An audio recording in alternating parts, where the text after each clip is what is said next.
Hello and welcome to Dantashastra, where knowledge meets clinical wisdom. Today, let's see about the treatment options for the common clinical conditions. First will be caries. When a patient comes with caries, check whether the tooth is restorable or non-restorable. If the tooth is already non-restorable, then go for an extraction. If it's restorable, depending on the extent of caries, if it's too deep, then go for a root canal.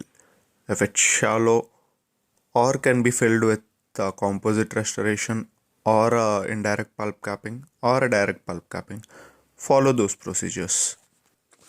And of course, it depends on the vitality of the pulp also. If the pulp is non-vital, irrespective of the extent of caries, the tooth has to undergo root canal treatment. Next comes the fracture. In fractures, if it's a root fracture, then the tooth has to go for an extraction. If it's a crown fracture and it's too shallow, like without involving the pulp and with a vital pulp, go for a restoration. If it's involving the pulp and it's a supragingival fracture, go for RCT. If it's a subgingival fracture, then it has to go for an extraction. Next comes your non-carious tooth wear. Look for the pulpal involvement. If the pulp is not involved and the patient has mild to moderate sensitivity, then go for a restoration. If the pulp is already involved and the patient complains of irresistible sensitivity, then go for a root canal. Next comes the bleeding or inflamed gingiva. In these, the things that you have to consider will be the oral hygiene of the patient, any drugs that the patient is having, or pregnancy. If the oral hygiene is poor, educate the patient, do the oral prophylaxis. If the patient is having the drug-induced gingivitis, then ask the patient and refer to the physician to get the drugs changed. If the pregnancy is the reason, then that will come down after the delivery. Next is the swellings.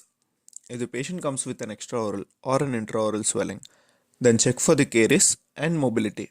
If the patient has caries but there is no mobility, check for the restorability of the tooth. If it is restorable, do a root canal. If it's not restorable, extraction is the option.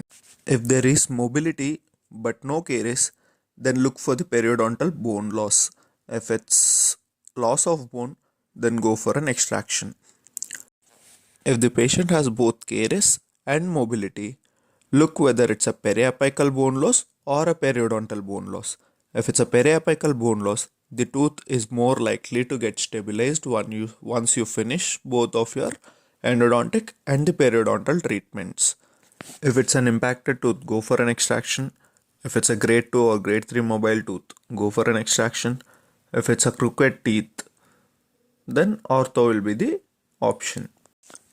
I will plan to make more detailed videos for all of these. Stay tuned.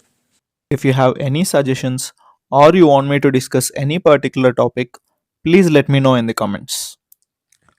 Do like, share, and subscribe, and thank you for your support.